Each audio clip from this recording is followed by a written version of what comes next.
You're not a man, you're a weapon. You'll kill someone with that. The heavy crystal tumbler shattered against the vanity mirror, sending shards of glass exploding across the master suite. Kim Soo-in, Seoul's most glamorous socialite, scrambled to button her silk blouse, her hands shaking so hard she missed the loops. I don't care how rich you are, she choked out, backing away in terror. It's not human. The heavy mahogany door slammed shut. Silence suffocated the room. Park Seo-joon stood shirtless in the shadows, the intricate dragon tattoos on his chest rising and falling with his heavy breathing. He looked down at his hands, hands that could crush a man's windpipe. That was the 7th time. The fear in her eyes confirmed what he had always known. He wasn't a man meant for love. He was a monster. His phone buzzed. It was his underboss, but Seo-joon threw the device across the room. He didn't care about the territory anymore. 3 months later, the penthouse was a tomb of dust and darkness. Seo-joon sat in his self-imposed exile until the door creaked open. Bodyguard Lee stepped in. Boss. You need to eat. And I found someone to clean the mess. Seo-joon looked up, ready to lash out, but his eyes landed on her. A woman in a black and white uniform. Jasmine Jazz Carter. She tightened her grip on the cleaning bucket, looked up at the towering, tattooed giant, and didn't flinch. Get out, Seo-joon growled, his voice gravelly and dangerous. Don't look at me. Jazz stood her ground, her voice steady. I'm not here to look, sir. I'm here to clean. The penthouse smelled of stale whiskey and neglect, a sharp contrast to the gleaming skyline of Seoul visible through the floor-to-ceiling windows. For a man who controlled the city's underworld with surgical precision, Park Seo-joon had allowed his sanctuary to rot. He sat on the Italian leather sofa, shirtless, watching the new maid through the haze of cigarette smoke. She was on her hands and knees, scrubbing the marble floor, the rhythmic shoo-shoo of her brush grating against his raw nerves. He didn't want her here. He didn't want anyone here. Witnesses meant judgment, and he was done being judged. I didn't tell you to start, Seo-joon snapped, his voice rough. He flicked his cigarette, sending a shower of gray ash onto the spot she had just polished. Leave it. Jazz didn't look up. She didn't flinch at the ash drifting onto her knuckles. She simply wiped it away with a damp cloth and continued scrubbing. Her silence infuriated him. Women usually filled the silence around him with nervous chatter or terrified apologies. This one just worked. Are you deaf? Seo-joon stood up, his massive frame casting a long shadow over her. With a sudden, violent motion, he kicked a stack of old takeout boxes near his feet. Half-eaten noodles and cold sauce splattered across the expensive rug. This place is a graveyard. It's not meant for the living. Go home. Jazz finally stopped. She sat back on her heels, wiping sweat from her forehead with the back of her wrist. Her dark curls were pulled back, exposing the weary set of her jaw. She looked at the mess, then up at him. Her eyes weren't filled with the fear he was used to, they held a heavy, exhausted resolve. I can't go home, Mr. Park, she said, her voice calm but tight. My brother owes money to people who don't ask nicely. I need this paycheck. So unless you're going to physically throw me out, I'm going to clean up those noodles. Seo-joon loomed over her, the dragon tattoo on his neck flexing as he clenched his jaw. He was used to terror. He was used to being the monster in the room. But looking at her, he realized she wasn't afraid of monsters. She was afraid of poverty. She was afraid of losing her family. He grabbed a bottle of scotch from the table, intending to smash it, to make the loud noise that usually sent people running. But his hand hovered in the air. Jazz had already turned back to the mess, picking up the carton with steady hands. She wasn't playing his game. Fine, he muttered, sinking back into the shadows of the sofa. Clean. But don't expect me to make it easy. I never expect easy, she murmured, dipping her rag into the bucket. The water turned gray, swirling with the filth of his exile, but she kept scrubbing, reclaiming his home inch by inch from the darkness he had invited in. It was past 2 a.m. when the elevator doors slid open, exhaling the metallic scent of rain and fresh blood into the penthouse. Jazz was still awake, folding towels in the laundry room, when she heard the heavy, uneven footsteps dragging across the hardwood she had spent all day polishing. She found him in the kitchen, gripping the granite island with white-knuckled force. Park Seo-joon looked like he had walked through hell.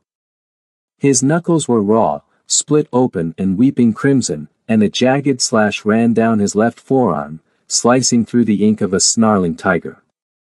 Blood dripped steadily onto the floor. Drip. Drip. Drip. Mr. Park, she gasped, dropping the towel. Don't, he rasped, not looking at her. His voice was tight. Go to your room, Jazz. She ignored him.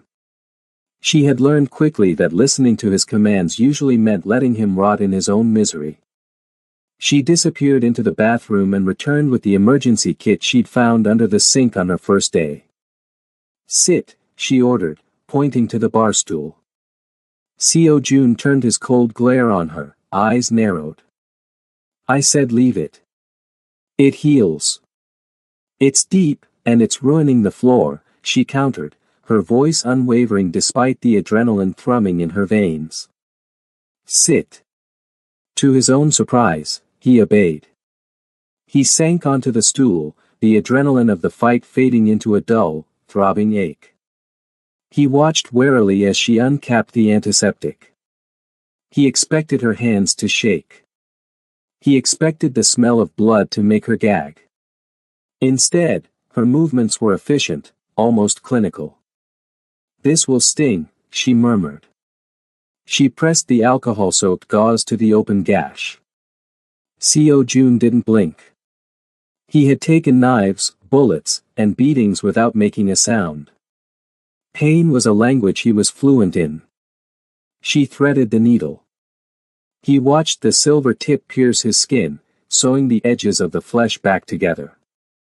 He remained stone still, a statue of stoic endurance, his breathing slow and controlled. Done, she whispered, cutting the thread. Then, she did something he wasn't prepared for. She didn't pull away immediately. She took a warm, damp cloth and gently wiped the dried blood from the uninjured skin around the wound. Her fingers brushed against the sensitive skin of his inner wrist, her touch soft, reverent, and terrified of causing him more pain.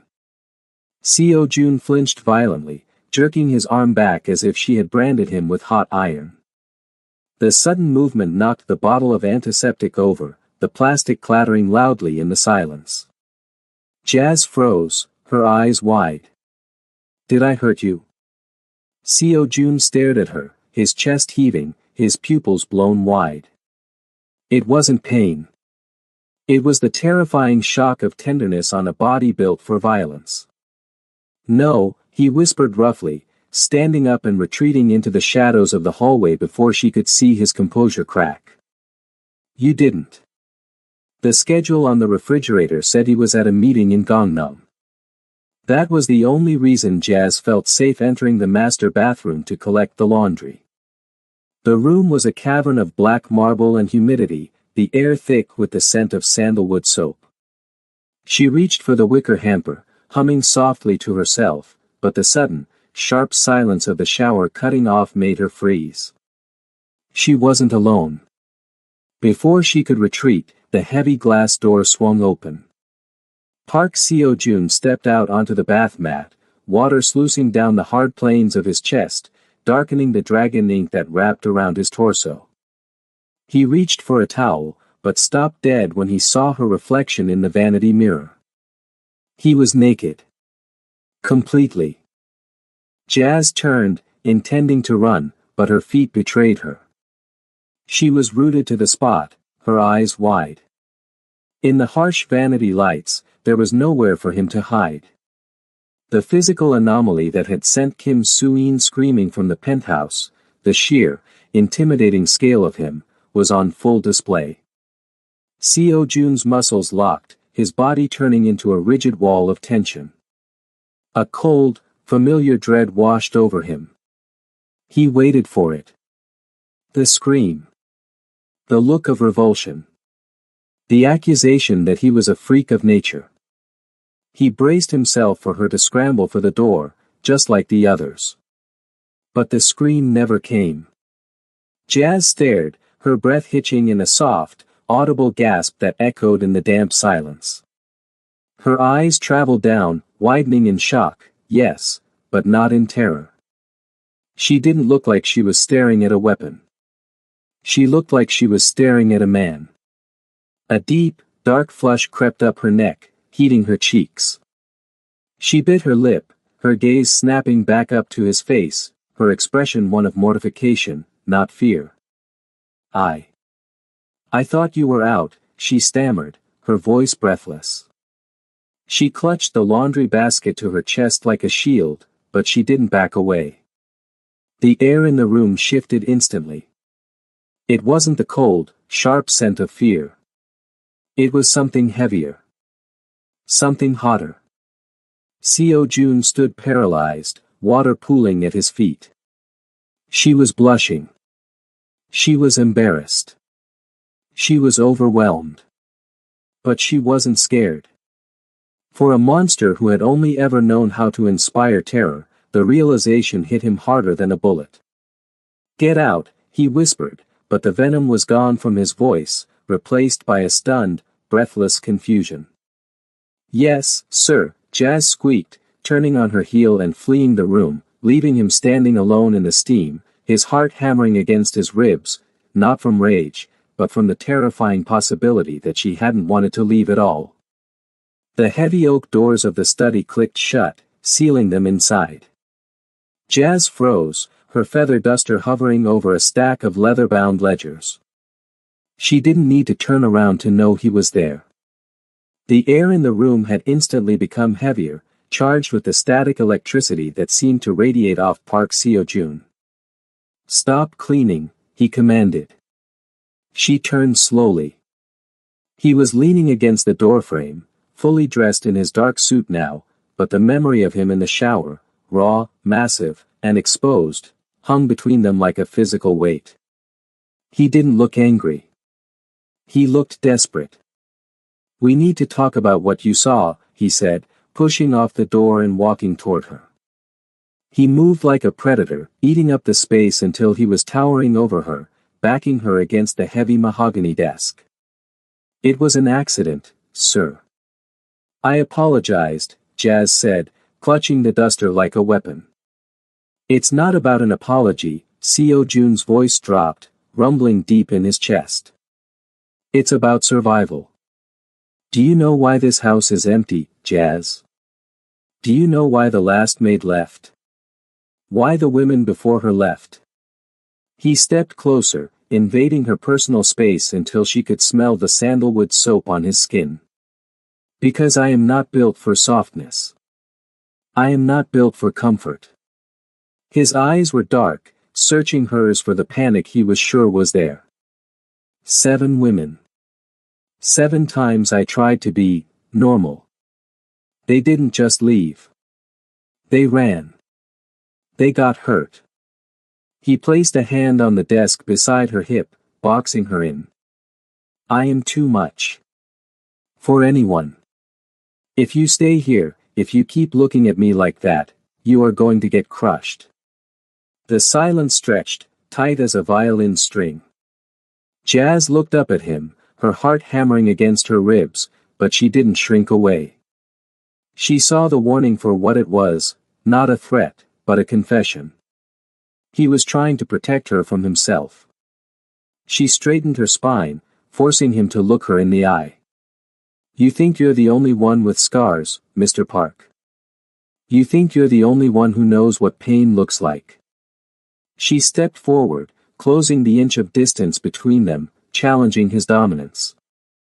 I've fought for everything I have, she whispered, her voice fierce. I've had a hard life. I've scraped and clawed just to survive. So you can be big, and you can be scary, and you can warn me all you want. But I don't break easy.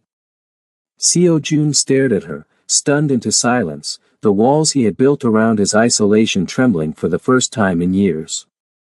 The monsoon rain battered the floor-to-ceiling windows, turning the Seoul skyline into a blurred watercolor of gray and neon. Inside the penthouse, the world had shrunk to the distance between them on the velvet sofa. The bottle of scotch on the table was half empty, the amber liquid stripping away the last remnants of protocol between boss and maid. You should go to your room, Seo Jun murmured, staring into his glass. The storm is getting worse. I'm not afraid of thunder, Jazz replied softly. She was sitting closer than she ever had before, her knee almost brushing his thigh. The heat radiating from her was intoxicating, a siren call he knew he should resist but couldn't. He turned to look at her, his eyes dark with a hunger he had starved for months. It's not the thunder you should be afraid of. The warning hung in the air, fragile and useless. Jazz reached out, her fingers trembling slightly as she took the glass from his hand and set it on the table. Then, she placed her hand on his chest, right over the dragon tattoo, feeling the heavy, frantic thud of his heart. Stop warning me, she whispered. The dam broke. Seo Jun groaned low in his throat and pulled her to him, capturing her mouth in a kiss that was desperate, rough, and terrified. It tasted of whiskey and salvation. He lifted her easily, carrying her to the bedroom as the thunder shook the building, laying her down on the silk sheets like she was made of glass. But as the clothes fell away and the reality of his body was laid bare between them, the panic returned. He froze, his muscles locking up as he hovered over her. The sheer scale of him was undeniable, a physical fact that had caused only pain in the past. He saw her eyes widen, saw the sharp intake of breath, and he started to pull away. I can't, he rasped, the shame burning his throat. Jazz, I can't. You'll get hurt. It's too much. Look at me, Jazz commanded, her voice breathless but firm. She reached up, framing his face with her hands, forcing him to look at her instead of retreating into his head. I am not them. I am not breakable. It doesn't fit, he argued, his voice cracking. I will tear you apart. Let me decide that, she said. She shifted, her body soft and yielding against his hardness. Slow down. Let me guide you. It was a battle of inches. A slow, agonizing progression where pleasure and pain danced on a razor's edge. Seo Jun was trembling, sweat beading on his forehead as he fought his own instinct to dominate, terrified of unleashing his full strength. But Jazz was there, her hands anchoring him, her breath hitching but never stopping. When they finally connected, he stopped dead, waiting for the scream. Instead, she let out a long, shaky exhale, her nails digging into his shoulders. See, she whispered against his lips, tears of exertion in her eyes. I've got you. You're home. And for the first time in his life, the monster didn't destroy. He was held. For the first time in months, Park Seo Jun stepped into the daylight of Gangnam, not to break bones, but to buy a dress. He stood in the VIP section of the exclusive boutique, his presence so imposing that the sales assistants trembled as they pinned the hem of the emerald silk gown Jazz was wearing. She looked at him in the mirror, eyes wide and uncertain. This is too much, Seo Jun. It costs more than my brother's debt. It costs nothing to me, he replied, his voice low. He walked up behind her, placing a large, tattooed hand possessively on her waist. He didn't care who saw. He wanted them to see. He wanted the city to know that the monster had found something precious to guard. Across the street, watching through the tinted window of her Porsche, Kim Soo-in felt her coffee turn to acid in her stomach. She gripped the steering wheel, her manicured nails digging into the leather. It wasn't possible. That was the beast she had fled from, the man she had called a weapon, a freak. He was supposed to be rotting in that penthouse, ashamed of his existence. Instead, he was standing in the window of Seoul's most expensive store, touching that maid with a tenderness he had never shown her. A maid, Soo-in whispered, a bitter laugh escaping her lips. He replaced me with the help. The jealousy that flared in her chest wasn't about love, it was about ego. She had rejected him because he was too much to handle, a physical impossibility. Yet here was this nobody, this foreigner, standing tall in his shadow, looking at him not with fear, but with adoration. It made Soo-in look weak. It made her look like the one who had failed. She threw the car into gear, tires screeching as she peeled away from the curb. She didn't go home. She drove straight to the Red Dragon nightclub in Itaewon. Han Tae-young was in his office, counting stacks of cash, when his men let her in.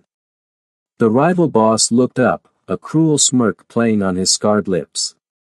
Kim Soo-in. To what do I owe the pleasure? Did the monster finally scare you back to the real world? He's not hiding anymore, Soo-in spat, pacing the room. And he's not alone. Han paused, his interest piqued. Seo-jun never lets anyone close. He doesn't trust anyone. He trusts her, Soo-in said, her voice dripping with venom. A black maid. He's buying her gowns. He's holding her hand in public. He's soft for her, Tae-young. I saw it in his eyes.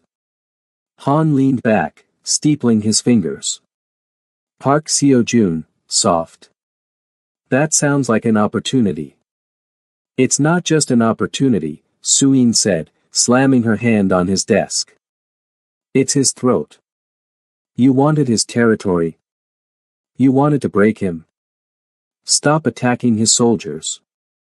Go after the girl. She is the only thing in this world that can make him bleed. Marcus Carter spat a mouthful of blood onto the concrete floor of the underground gambling den. He had lost everything at the baccarat tables, his savings, his dignity, and now, it seemed, his life. But Han Tae-young, the scar-lipped boss of the rival syndicate, wasn't asking for money anymore. The debt is 50 million won, Marcus, Han said softly, crouching down to look the trembling man in the eye. He held up a grainy photo of Jazz, taken from a distance as she entered Seo-jun's building. You can't pay it. We both know that. So, I'm offering a trade. She has nothing to do with this, Marcus pleaded, his voice cracking. She's just a maid. She is Park Seo-jun's weakness, Han corrected, his eyes cold and dead. And you are the only way to get to her. Seo-jun has her guarded like a fortress. But she'll come out for her brother, won't she? Han pressed the barrel of a gun against Marcus's kneecap. Call her. Tell her you're hurt. Tell her to meet you behind the market. Or I blow your leg off right now. Sobbing, broken by fear, Marcus pulled out his phone. He typed the text that would sign his sister's death warrant. Jazz was humming as she navigated the crowded aisles of the Itaewon grocery market. For the first time in months, she felt light. The nightmares of the penthouse had turned into dreams. She picked out fresh peppers and spices, planning to make a stew that would finally put some warmth into Seo-jun's stoic frame. Her phone buzzed. Marcus, I'm in trouble. Bad guys. Meet me in the alley behind the market. Please, Jazz. I'm scared. Her heart stopped. She didn't think, she just reacted. Clutching her grocery bags, she bolted toward the rear exit, ignoring the warning bells ringing in her head. She pushed through the heavy metal doors into the quiet, trash-strewn alleyway. "Marcus," she called out, stepping into the shadows. There was no Marcus. Only a black van with the engine idling. Before she could turn, a heavy hand clamped over her mouth. She dropped the groceries, a jar of peppers shattering against the asphalt, a cruel echo of the whiskey glass that had started it all. She kicked and scratched, sinking her nails into a leather jacket, but a needle pricked her neck. "Sleep, little maid," a rough voice whispered in her ear. The world tilted sideways. The last thing Jazz saw before the darkness swallowed her was the screen of her phone, lying in a puddle of spilled sauce, lighting up with a call from Mr. Park. The phone sat on the granite island, vibrating like a bomb waiting to detonate. Seo Jun pressed answer. "I have her," Han Tae-young's voice crackled, smug and wet with anticipation. "Sign over the Gangnam deeds, Seo Jun. Or I send the maid back to you in pieces. 1 finger for every hour you delay." Seo Jun didn't speak. The temperature in the room seemed to plummet. He didn't feel fear. He felt a terrible, icy clarity. "No deal," Seo Jun whispered. "Then she dies," Han spat. "I'm not trading," Seo Jun said, his voice void of humanity. "I'm cleaning." He hung up. He didn't call for backup. He didn't summon the syndicate. This wasn't business, it was personal. He walked to the closet, bypassing the Italian suits, and grabbed a long, dark trench coat. Underneath, he wore nothing but his rage and the dragon ink that marked him for death. The Red Dragon nightclub pulsed with bass and neon in the pouring rain. The bouncers barely had time to register the massive shadow detaching itself from the darkness before Seo Jun was upon them. He didn't use a gun. He used his hands. The first man flew through the glass doors, his chest caved in by a single, devastating punch. Seo Jun stepped over the shards, entering the chaotic strobe lights of the dance floor. The music pounded, a rhythmic thud that matched the violence he unleashed. Han's soldiers swarmed him with knives and batons, but they were fighting a landslide. Seo Jun moved with terrifying efficiency. He caught a swinging bat with one hand, snapped the attacker's arm with a sickening crack, and used the man as a shield against the next wave. He was a titan among children, his size, the very thing he had loathed, the thing that had made him feel like a freak, now serving as an unstoppable engine of destruction. He tore through the club, leaving a wake of broken bodies and silenced screams. He didn't run. He walked. Relentless. Inevitable. Kim Soo-in was right, he thought as he hurled a man across the bar, shattering rows of bottles. He was a weapon. And tonight, he would fire until the chamber was empty. He reached the heavy steel door of the VIP office, blood dripping from his knuckles, and kicked it off its hinges. The office was a wreckage of shattered glass and splintered wood. Han Tae-young stood behind his mahogany desk, using Jazz as a shield, a pistol pressed hard against her temple. She was bruised, her uniform torn, but her eyes were locked on Seo Jun, not with fear, but with relief. "Stay back." Han screamed, his voice cracking. "I'll kill her. I swear I'll." He never finished the sentence. Seo Jun didn't negotiate. He didn't pause. He snatched a letter opener from the floor and threw it with terrifying precision. The blade buried itself in Han's shoulder. As Han screamed and the gun wavered, Seo Jun closed the distance. It wasn't a fight, it was an execution.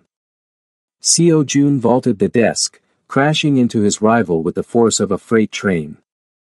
They hit the floor, a tangle of limbs and fury. Han tried to bring the gun around, but Seo Jun caught his wrist. There was a sickening snap, a guttural roar, and then silence. Seo Jun stood up slowly, his chest heaving. Han Tae-young lay motionless at his feet.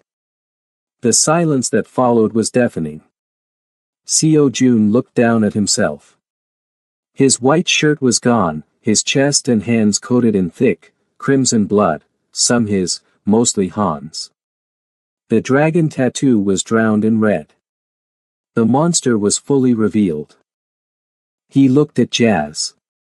She had managed to free her hands and was standing up, trembling. Seo Jun took a step back, the adrenaline crashing into a wall of shame. He held up his blood-slicked hands, palms out, warning her away. "Don't," he rasped, his voice broken. "Don't come near me. I'm dirty." He waited for the revulsion. He waited for her to see the beast that had slaughtered a room full of men and run. But Jazz didn't run. She stepped over the body of the man who had threatened to kill her and walked straight into the blood. She reached out, her small, dark hands gripping his forearms, ignoring the gore that smeared onto her skin. "You came for me," she whispered. "I am a killer," Seo Jun choked out, unable to meet her gaze. "No," Jazz said fiercely, forcing his head down until their foreheads touched. "You are mine." She pulled him down, crashing her lips against his. It wasn't a gentle kiss. It was desperate, tasting of iron and tears, a seal on a blood oath that bound them together. For a moment, the world narrowed down to the two of them, the monster and the maid who loved him. Seo Jun closed his eyes, surrendering to the warmth, finally believing he was safe. He didn't see the window behind them shatter silently.